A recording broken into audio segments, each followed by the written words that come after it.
श्रीमद्भागवतम प्रथम स्कंद 7वां अध्याय। अश्वत्थामा द्वारा द्रौपदी के पुत्रों का मारा जाना और अर्जुन के द्वारा अश्वत्थामा का मान मर्दन। श्री सौनक जी ने पूछा, सूत जी, सर्वज्ञ एवं सर्वशक्तिमान व्यास भगवान ने नारद जी का अभिप्राय सुन लिया और फिर उनके चले जाने पर उन्होंने क्या किया? श्री सूत जी ने कहा, ब्रह्मानंद नंदी सरस्वती के पश्चिम तट पर साम्य प्राप्त नाम का एक आश्रम है। वहाँ ऋषियों के यज्ञ चलते ही रहते हैं। वहाँ व्यास जी का अपना आश्रम है। उसके चारों ओर बेर का सुंदर वन है। उस आश्रम में बैठकर उन्होंने आचमन किया और स्वयं अपने मन को समाहित किया। उन्होंने भक्ति योग के द्वारा अपने मन को पूर्णतः एकाग्र और निर्मल करके आदि पुरुष परमात्मा और उनके आश्रय से रहने वाली माया को देखा। इसी माया से मोहित होकर यह जीव तीनों गुणों से अतीत होने पर भी अपने को निर्त्रिगुणात्मक मान लेता है और इस मान्यता के कारण होने वाले अनर्थों को भोगता है। इस अनर्थों की शांति का साक्षात साधन है केवल भगवान भक्ति योग। परंतु संसार के लोग इस बात को नहीं जानते। यही समझकर उन्होंने इस परमहंसों की संहिता श्रीमद्भागवत की रचना की। इसके सुनने मात्र से पुरुषोत्तम भगवान श्री कृष्ण के प्रति परम प्रेममयी भक्ति हो जाती है, जिससे जीव के शोक मोह और भय नष्ट हो जाते हैं। उन्होंने इस भागवत संहिता का निर्माण और पुनरावृत्ति करके इसे अपने निर्वृत्ति परायण पुत्र श्री सुखदेव जी को पढ़ाया। श्री सौनक जी ने पूछा, श्री सुखदेव जी तो अत्यंत निर्वृत्ति परायण हैं। उन्हें किसी भी वस्तु की अपेक्षा नहीं है। वे सदा आत्मा में ही रमण करते हैं। फिर उन्होंने किस लिए इस विशाल ग्रंथ का अध्ययन किया? श्री सूत जी ने कहा, जो लोग ज्ञानी हैं, जिनकी अविद्या की गांठ खुल गई है, जो सदा आत्मा में ही रमण करने वाले हैं, वे भी भगवान के हेतु रहित भक्ति किया करते हैं, क्योंकि भगवान के गुण ही ऐसे मधुर हैं जो सबको अपनी ओर खींच लेते हैं। फिर सुखदेव जी तो भगवान के भक्तों को अत्यंत प्रिय और स्वयं भगवान वेद व्यास के पुत्र हैं। भगवान के गुणों ने उनके हृदय को अपनी ओर खींच लिया और उन्होंने उससे विवश होकर ही इस विशाल ग्रंथ का अध्ययन किया। सौनक जी, अब मैं राज ऋषि परीक्षित के जन्म, कर्म और मोक्ष की तथा पांडवों के सर्वरोहण की कथा कहता हूँ, क्योंकि इन्हीं से भगवान श्री कृष्ण की अनेकों कथाओं का उदय होता है। जिस समय महाभारत युद्ध में कौरव और पांडव दोनों पक्षों के बहुत से वीर गति को प्राप्त हो चुके थे और भीमसेन की गदा के प्रहार से दुर्योधन की जांघ टूट चुकी थी, तब अश्वत्थामा ने अपने स्वामी दुर्योधन का प्रिय कार्य समझकर द्रौपदी के सोते हुए पुत्रों के सिर काटकर उसे भेंट किए थे। यह घटना दुर्योधन को भी अप्रिय ही लगी, क्योंकि ऐसे नीच कर्म की सभी निंदा करते हैं। उन बालकों की माता द्रौपदी अपने पुत्रों का निधन सुनकर अत्यंत दुखी हो गई। उसकी आंखों में आंसू छलछला आए। वह रोने लगी। अर्जुन उसे सांत्वना देते हुए कहा, अर्जुन ने, कल्याणी, मैं तुम्हारे आंसू तब पोंछूंगा जब उस आतिताई ब्राह्मण धाम का सिर गांडीव धनुष के बाणों से काटकर तुम्हें भेंट करूंगा और पुत्रों की अंत्येष्टि क्रिया के बाद तुम उस पर पैर रखकर स्नान करोगी। अर्जुन ने इन मीठी और विचित्र बातों से द्रौपदी को सांत्वना दी और अपने मित्र भगवान श्री कृष्ण की सलाह से उन्हें सारथी बनाकर कवच धारण कर अपने भयानक गांडीव धनुष को लेकर वे रथ पर सवार हुए और तथा गुरु पुत्र अश्वत्थामा के पीछे दौड़ पड़े। बच्चों की हत्या से अश्वत्थामा का भी मन उद्विग्न हो गया था। तब उसने दूर से ही देखा कि अर्जुन मेरी ओर से झपटे आ रहे हैं। तब वह अपने प्राणों की रक्षा के लिए पृथ्वी पर जहाँ तक भाग सकता था रुद्र से भयभीत सूर्य की भांति भागता रहा।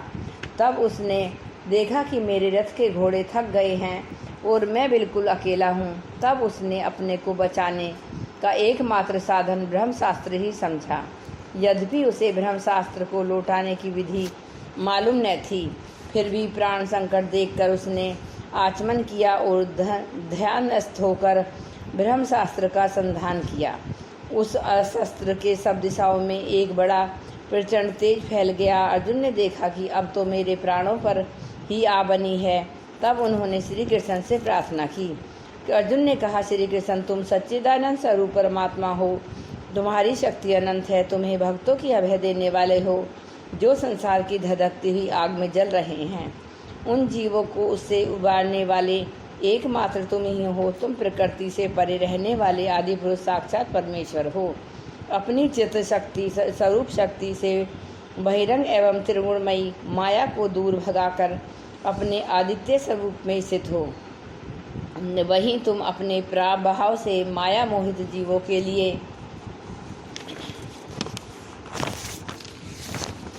धर्मादि रूप कल्याण का विधान करते हो। तुम्हारा यह अवतार पृथ्वी का भार हरण करने के लिए और तुम्हारे अन्य प्रेमी भक्तजनों के निरंतर स्मरण ध्यान करने के लिए हैं।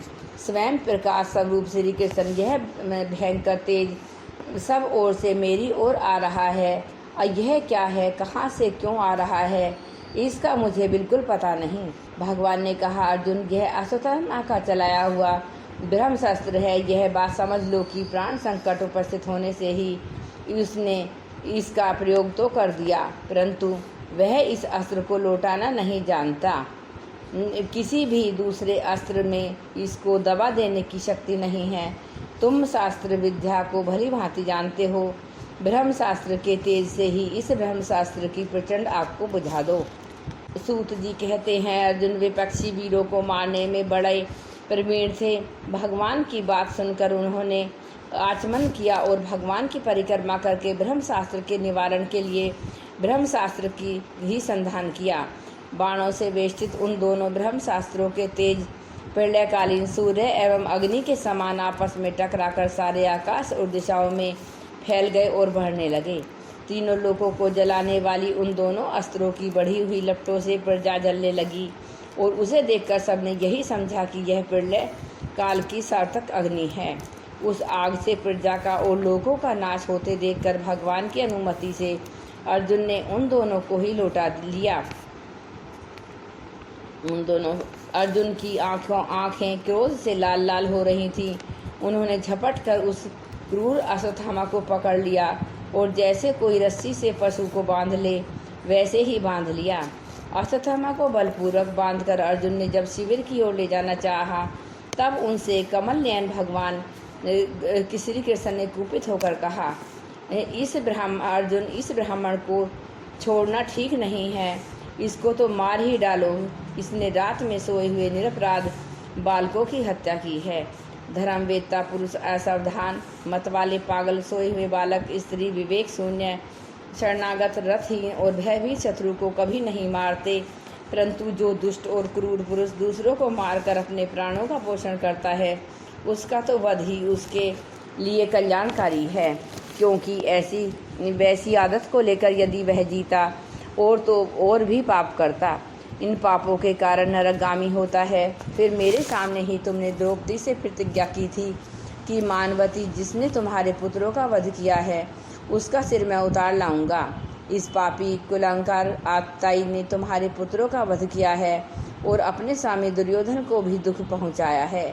इसलिए अर्जुन, इसे मार ही डालो। भगवान श्री कृष्ण ने अर्जुन के धर्म की परीक्षा लेने के लिए उस प्रकार प्रेरणा की, परंतु अर्जुन का हृदय महान था। यद्यपि अश्वत्थामा ने उनके पुत्रों की हत्या की थी, फिर भी अर्जुन के मन में गुरुपुत्र को मारने की इच्छा नहीं हुई। इसके बाद अपने मित्र और सारथी श्री कृष्ण साथ वे अपने युद्ध शिविर में पहुँचे। वहाँ अपने मृत पुत्रों के लिए शोक करती हुई द्रौपदी को उसे सौंप दिया। द्रौपदी ने देखा कि अश्वत्थामा पशु की तरह बांध कर लाया गया है।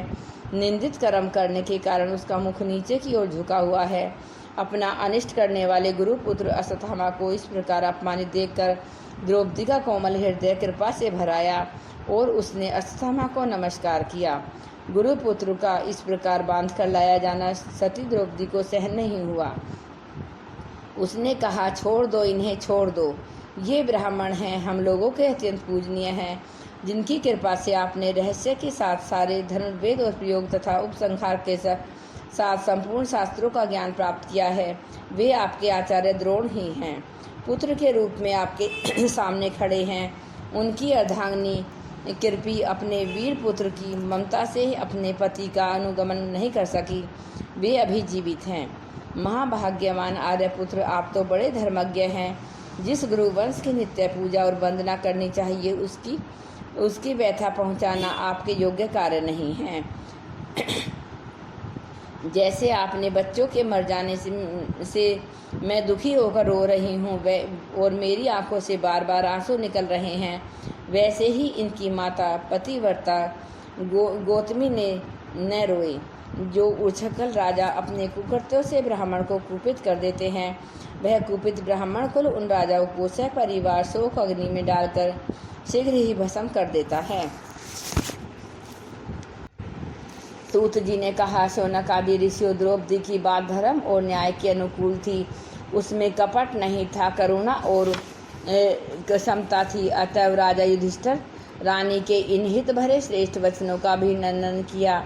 साथ ही नकुल, सहदेव, सात्यकी, अर्जुन, स्वयं भगवान श्री कृष्ण और वहाँ पर उपस्थित सभी नर नारियों ने द्रौपदी की बात का समर्थन किया। उस समय क्रोधित होकर भीमसेन ने कहा, जिसने सोते हुए बच्चों को न अपने लिए और न ही स्वामी के लिए बल्कि अवैध ही मार डाला, उसका तो वध ही उत्तम है। भगवान श्री कृष्ण ने द्रौपदी और भीमसेन की बात सुनकर अर्जुन की ओर देखकर कुछ हंसते हुए से कहा।